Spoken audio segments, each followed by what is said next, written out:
Kei Rapov. Angin musim panas yang akan berakhir beberapa waktu lagi berhembus lembut menghangatkan suasana taman luas yang artistik dan mewah, yang terletak di tengah salah satu kota ini. Taman luas nan indah ini menjadi paru-paru kota yang mengimbangi kebisingan kota sibuk yang sedang kupandangi dengan kedua mataku. Walaupun waktu sudah menjelang malam, tak cukup menggoyahkan sang mentari untuk terus menghamburkan sinarnya pada musim panas yang akan segera berakhir. Sinarnya menciptakan cahaya lembut, menciptakan kilauan pada pucuk-pucuk daun di pepohonan yang meneduhkan Central Park. Matahari di sini memang bersinar lebih panjang, bahkan biasanya hingga lewat pukul 8 malam langit masih tampak terang. Central Park adalah sebuah taman seluas sekitar 800 hektar yang membentang dengan manisnya di jantung kota yang baru kutinggali beberapa hari ini. Iya, aku dan orang tuaku memang berkeliling di belahan bumi Eropa dan Amerika sejak beberapa bulan yang lalu, mengunjungi beberapa kota impian kami. Dan bicara soal Central Park, taman ini memiliki sejumlah tempat menarik, seperti danau dan kolam, 2 area seluncur es, Central Park Zoo, Central Park Conservatory Garden, dan tempat-tempat menarik lainnya yang wajib kita kunjungi saat berada di kota ini. Kuhirup udara hangat ini dalam-dalam, kemudian kuhembuskan lagi seketika sambil memejamkan mata. Rasanya di kepalaku sudah tak ada beban lagi. Aku berhasil memusnahkan segala masalah yang telah menderaku selama berada di Indonesia. Dukungan dari orang tuaku pun begitu berarti. Mereka tak lagi membahas apapun yang mengingatkan kami kepada kisah masa lalu yang begitu pahit. Karena kami bertiga ingin menikmati saat ini dengan sungguh-sungguh. Kamu ngelamun, Kei. Jangan-jangan kamu kangen sama Dinan ya? Sapaan dari mama membuat mataku kembali terbuka. Kutolehkan kepalaku ke samping sambil meraih hotdog yang dibeli mama barusan. Aku melirik mama dengan tajam ketika nama itu keluar dari mulutnya. Ya, hanya satu yang tak dilupakan oleh kedua orang tuaku. Hanya satu yang selalu dibawa pergi oleh kedua orang tuaku, yaitu kenangan bersama anak lelakinya. Anak lelaki yang begitu mereka harapkan, Kak Dinan. Mama garing. Aku berlalu sambil merapikan kuplukku yang diembus angin. Entah sudah berapa kali mama menyebut nama itu di depanku belakangan ini. Apa mama masih berharap kalau anak kesayangannya itu akan mencarinya? Entahlah. Hei Kei, mama serius. Apa kamu gak kangen sama suami kamu itu? Mama mengejarku. Kami seperti dua sahabat yang saling berkejaran saja. Mama kali yang kangen sama anak kesayangan mama itu, sanggahku. Namun mata mama masih saja terlihat menyelidikku. Aku udah move on, Ma. Tambahku lagi. Aku pun mengalihkan pandangan ke arah lain. Dan tanpa kuduga, bayangan Kak Dinan memang tiba-tiba hadir di benakku. Bahkan beberapa hari yang lalu aku sempat memimpikannya. Dia datang menemuiku dan meminta maaf untuk yang kesekian kalinya. Tuh kan, ngelamun lagi. Beneran kangen deh ini kayaknya. Mama meledekku lagi. Enggak, Ma. Swear deh. Aku menjauh dari Mama. Dan sepertinya pembicaraan ini harus disudahi. Karena membahas soal lelaki itu hanya akan membuka luka lama saja. New York. At 5 p.m. Sambil tersenyum lebar, kulirik jam tangan yang melilit tangan kiriku. At 5 o'clock. Waktu New York. Perfect. Setelah berpacu dengan waktu selama 2 hari kemarin untuk mengurus keberangkatanku ke New York, akhirnya aku bisa memijakan kaki juga di sini, meninggalkan kota Jakarta tercinta demi menenangkan kepala. Ide Dara untuk pergi berlibur itu menuntunku ke New York dan membuat langkahku terhenti tepat di sebuah bangunan besar bertingkat khas apartemen di New York City. Dan pemilik apartemen yang terletak di 7th Avenue di Manhattan ini adalah papa sekaligus mertuaku. Sebulan yang lalu, aku juga sempat ke sini untuk mencari Keira dan orang tuanya. Berharap mereka memang menghuni bangunan berdesain klasik modern ini. Namun, apa yang kudapat? Sesuatu yang sia-sia saja, karena ternyata mereka tak ada di sini. Alhasil, Aku pulang dengan tangan hampa. Dan saat ini, dengan perasaan yang masih sedikit tak karuan, kulangkahkan kakiku yang beralaskan boot coklat yang baru saja kubeli di departemen store ini. Kuseret koper serta barang belanjaanku untuk menjelajahi area yang sudah beberapa kali kusinggahi ini. Karena tepat pada saat pesawatku landing di John F. Kennedy Airport beberapa jam yang lalu, cuaca dingin menghantam tubuhku yang terbiasa hidup di kota Jakarta yang begitu panas dan terik. Kehilangan Keira benar-benar sudah membuatku kacau balau dan melupakan waktu yang terbuang begitu saja untuk mencarinya. Aku sama sekali tidak menyadari kalau Amerika sedang dilanda musim dingin sampai beberapa bulan ke depan. Karena itu, sebelum menuju apartemen ini, kusinggahi dulu sebuah pusat perbelanjaan New York untuk membeli beberapa sweater hangat dan perlengkapan ala winter khas Amerika. Tanpa menghabiskan banyak waktu, kubuka pintu apartemen dengan kunci yang kumiliki. Dan, hei, ternyata apartemen ini sedang dihuni oleh orang lain, karena ternyata pintunya tak terkunci. Bahkan, ada suara televisi yang sedang menyala di dalam. Darahku pun mulai berdesir. Mungkinkah Keira dan orang tuanya ada di sini? Perlahan tapi pasti, dengan perasaan gundah gulana, ku tekan bel yang membunyikan nada indah ini sambil berharap salah satu penghuni di dalamnya membukakan pintu untukku. Jantungku berdegup kencang. Tubuhku pun rasanya sangat kaku akibat tegang. Darahku seakan berubah menjadi putih. Dan mulutku terkunci saat ingin mengumbar senyum ketika bunyi dentingan bel pintu merambat ke daun telingaku. Senyuman wanita yang membukakan pintu untukku ini tiba-tiba surut, membuat matanya seakan melebar saat melihatku berdiri di hadapannya. Aku terpaku, ingin rasanya memeluk wanita yang sedang berdiri di hadapanku ini. Sesegera mungkin meminta maaf atas kesalahpahaman yang telah terjadi sepanjang hidupku saat hidup bersamanya sejak kecil. Namun tubuh ini masih saja terasa sangat kaku untuk digerakkan. Apa wanita ini akan menerimaku begitu saja saat anak sekaligus menantunya ini datang tiba-tiba tanpa sepengetahuannya? Dinan? Mulutnya menganga lebar setelah menyebut nama yang sudah dihadiahkannya untukku sejak kecil. Nafasku terasa sangat sesak. Mataku rasanya menghangat ketika wanita parubaya bersweater rajut ini menyerbuku dengan pelukan eratnya. Ini benar-benar Dinan kan? Anak kesayangan mama?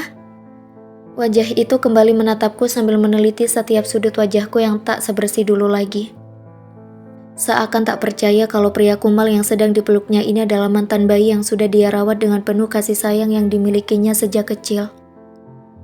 Apa tampangku yang kacau seperti ini menyurutkan anggapan mama kalau aku adalah suami dari putri sematawayangnya? Apa tampangku yang seperti ini membuat mama ragu kalau aku ini Dinan yang sudah mama rawat sejak kecil? Ujarku dengan suara bergetar sambil terus menatap mata mama yang berbinar-binar dengan beberapa titik air mata membasahi pipinya. Enggak sayang, kamu benar-benar Dinannya mama. Dinan yang sudah mama anggap sebagai anak sendiri. Ayo masuk, udara di luar dingin sekali. Tanpa banyak tanya, mama menarik tanganku yang berlapis sweater tebal berwarna merah marun agar segera memasuki apartemen yang sedang ditempatinya. Ruang tamu ala New York yang memiliki interior kecil dengan dekorasi yang efektif dan efisien menyambut kedatanganku di sore bersalju ini. Dekorasi berwarna mokanya begitu ringkas dan sederhana, membuat ruangan-ruangan kecil dengan fungsi masing-masingnya terlihat bagus dan menonjol. Pemandangan di luar saat winter di New York dapat kulihat dengan jelas melalui kaca jendela yang lebar. Jendela itu memungkinkanku menikmati indahnya New York pada balkon yang berdesain sangat apik dan indah, yang dihiasi dengan dek pagar separuh badan dan dinding batu. Minum dulu coklat panasnya, Di. Pasti kamu sangat kedinginan kan sepanjang perjalanan? Ujar mama setelah beberapa saat meninggalkanku untuk pergi ke dapur, membiarkanku menikmati pemandangan di sini tanpa melontarkan sepatah kata pun. Bahkan, keberadaan Keira dan papa pun sama sekali belum kutanyakan. Mulutku benar-benar terkunci. Sulit mengucapkan sepatah kata pun kepada wanita parubaya yang sedang duduk di sampingku ini. Makasih, Mah. Aku minum saja dulu. Kamu kan baru sampai. Jangan ngomong yang berat-berat dulu. Aku mengangguk kecil sambil menyesap coklat hangat yang dibuatkan Mama. Mata teduhnya menatapku dengan hangat, menunjukkan bahwa keterkejutannya akan kedatanganku yang tiba-tiba tadi sudah tergantikan oleh rasa lega dan bahagia. "Kapan kamu sampai di sini, Di?" tanya Mama hati-hati saat aku meletakkan cangkir di atas meja ruang tamu. "Siang tadi, Mah. Aku berangkat kemarin malam dari Indonesia." Nadaku tertahan. Keberanianku untuk menanyakan di mana Keira berada sudah dikalahkan oleh rasa bersalahku kepada keluarga ini. Apa pantas aku menanyakan wanita yang sudah banyak menderita karena aku dan tanteku itu? Dendam masa lalu yang sudah menghasutku itu benar-benar membuat istriku menderita baik secara lahir maupun batin. Dia harus menjadi tumbal atas kesalahan yang dilakukan oleh kakeknya. Oh gitu, Keira sedang keluar sama papanya. Mungkin sebentar lagi mereka pulang. Mama seakan bisa mengerti apa yang ada di dalam kepalaku. Mataku yang semula bergerak liar memperhatikan setiap sudut ruangan untuk sekadar mengetahui siapa saja penghuni di sini langsung berbinar. Pernyataan dari Mama barusan membuat darahku berdesir, karena sebentar lagi aku akan bertemu dengan orang yang benar-benar aku rindukan selama 4 bulan ini.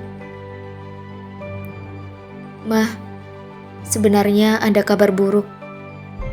Tante Anita sudah... Kami sudah dengar kabar itu beberapa hari yang lalu, Di. Maafkan Mama dan Papa ya, karena tidak bisa melayat. Karena pagi sebelum kejadian itu, kami sudah di Singapore Airport. Lupakan saja masa lalu pahit itu, Di." Ceklek. Obrolanku dan Mama langsung terhenti. Mataku kemudian tertuju pada sosok yang sedang berada di depan pintu. Sosok wanita berambut panjang dengan kupluk warna krimnya. Dia sedang menurunkan beberapa plastik belanjaan. Warna kot yang dipakainya senada dengan warna kupluknya. Boot rendah berwarna hitam yang dipakainya pasti akan membuatnya menyaingi tinggi badanku jika aku berdiri di sampingnya. Mulutnya bergerak-gerak. Tampak jelas dia sedang mengunyah permen karet. Tak ada yang berubah dari sosok yang sejak kecil sudah akrab denganku ini. Sosok yang begitu aku rindukan. Sosok yang sudah membuatku kacau beberapa bulan ini. Ya, dia adalah Keira. Adik sekaligus istriku. Dia makin cantik, sangat kontras dengan keadaanku sekarang. "Dinan," lamunanku tiba-tiba buyar ketika mendengar suara berat itu. Ada Papa juga di sana, berdiri di samping Keira. "Papa," ujarku pelan, dengan kekikukan yang begitu parah. Ku coba untuk bangkit dari duduk, lalu melangkah ke arah pintu untuk menghampiri mereka yang begitu aku rindukan. "Papa tak menyangka kamu bisa kesini, Di. Kamu apa kabar? Dan oh ya, Papa turut berduka cita atas musibah yang menimpamu. Maaf, Papa dan keluarga tidak bisa datang." Ucap Papa yang begitu ramah kepadaku. Tak sedikit pun kebencian, bahkan dendam terlihat di raut wajah Papa karena kami berdua memang sudah saling memaafkan sewaktu menunggui Keira di rumah sakit setelah kecelakaan. "Enggak, Pa. Itu sudah berlalu. Aku sehat, Pa. Papa sendiri?" "Seperti yang kamu lihat, Nak." Papa tersenyum hangat seraya merentangkan tangannya. Tanpa mau menyia-nyiakan kesempatan, aku pun segera menghambur ke pelukan Papa. Merasakan kasih sayang seorang ayah meskipun Papa bukan orang tua kandungku. Sudah sangat lama rasanya aku tak merasakan kehangatan seperti ini. "Dinan, Dinan, anak Papa," ujar Papa lembut seraya menepuk-nepuk punggungku. Selama sepersekian detik, aku memejamkan mata karena aku merasa nyaman sekali diperlakukan seperti itu oleh Papa. Aku merasa diterima kembali di keluarga ini. Bagaimana Adina tadi?" Papa melepas pelukannya, lalu bertanya mengenai perusahaan. "Perusahaan aman dan terkendali kok, Pa. Kapan Papa pulang? Aku ingin berdiskusi tentang banyak hal lagi soal perusahaan sama Papa." Tanyaku antusias. Ya, jujur saja, aku memang merindukan saat-saat seperti itu. Entahlah, Di, ada yang gak mau pulang. Jadinya Papa juga ikut-ikutan gak bisa pulang ke Indonesia. Papa melirik Keira yang berada di sebelahnya seraya mengangkat kedua bahunya. Dan otomatis saja, mataku kembali terfokus ke arah Keira. Dan tanpa sengaja, mata kami berdua beradu. Ada yang berdesir pelan di hatiku, karena sudah begitu lama aku tak menatap mata bulat yang indah itu. Mata yang sejak dulu terasa familiar bagiku. "Kay, apa kabar?" ujarku kaku. Suaraku bergetar, menunggu reaksi Keira. "Aku ke kamar dulu, Pah, Mah." Suara beningnya akhirnya keluar setelah sekian lama dia berdiri di depan pintu. Aku terenyuh. Dia sama sekali tak menganggapku. Bahkan ketika aku mulai berbicara dengannya lagi, Keira langsung pergi. "Sudahlah, Di, biarkan Keira menenangkan diri dulu. Mungkin dia shock dengan kedatanganmu yang tiba-tiba ini." Papa menepuk punggungku. "Dinan, ayo makan. Mama sudah siapkan hidangan yang hangat-hangat untukmu." Aku menoleh ke belakang. Kulihat Mama sudah menyiapkan makanan untukku. Aku tersenyum lebar. Sudah lama aku merindukan hal-hal seperti ini. Berkumpul bersama dengan mereka. Makan bersama. Dan mengobrol bersama. "Ayo, Di." Papa menepuk bahuku lagi. Aku pun mengangguk kecil. Dan sekilas, aku kembali melirik ke arah Keira yang hendak masuk ke kamarnya yang berseberangan dengan pintu balkon. Dan untuk yang kedua kalinya, mata kami kembali bertemu. Karena kebetulan Keira juga menoleh ke arahku. Ada yang berdesir lagi di hati ini. Dan sumpah demi Tuhan, aku benar-benar merindukannya. "Makan yang banyak, Nak. Kamu sudah lama sekali gak makan masakan Mama." Aku, Papa dan Mama duduk dan makan bersama di meja makan. Mama membuatkan banyak makanan untukku. Ada pasta, burger, dan kacang merah tumbuk. "Iya, Mah. Aku benar-benar kangen sama masakan Mama." Jawabku seraya meminum susu almond yang dibuatkan oleh Mama. "Waktu kamu meninggalkan rumah, Mama selalu ingat kamu kalau sedang di meja makan. Bahkan Mama sering menangis waktu harus menerima kenyataan bahwa gak ada kamu dan Keira lagi di rumah." Papa mulai angkat bicara. Aku semakin merasa bersalah. Karena akibat dendam dan kebencianku yang tak karuan, keluarga ini malah jadi korban. "Maafkan aku ya, Mah, Pah. Maafkan aku karena sudah membuat kalian menderita dan terluka." "Sudahlah, Di. Kami juga bersalah karena sudah membohongimu." Papa menanggapi permintaan maafku. Sedangkan Mama hanya terus menatapku dengan teduh sambil tersenyum hangat. "Itu sudah berlalu, Pah, Mah. Dan bisakah kita memulai semuanya dari awal lagi?"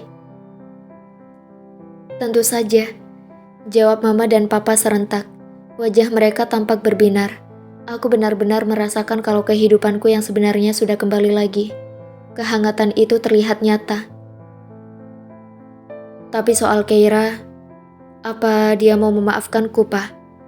"Ya, Keira memang menjadi beban pikiran bagiku saat ini. Meskipun kami memang belum bercerai, namun sepertinya hati dan maaf Keira sangat sulit untuk kurai." Apa ini yang disebut karma? Karena dulu, aku pernah menghukum Keira sesuka hatiku. Dan saat ini, akulah yang kena imbasnya. Menderita karena dia sama sekali tak mengacuhkanku.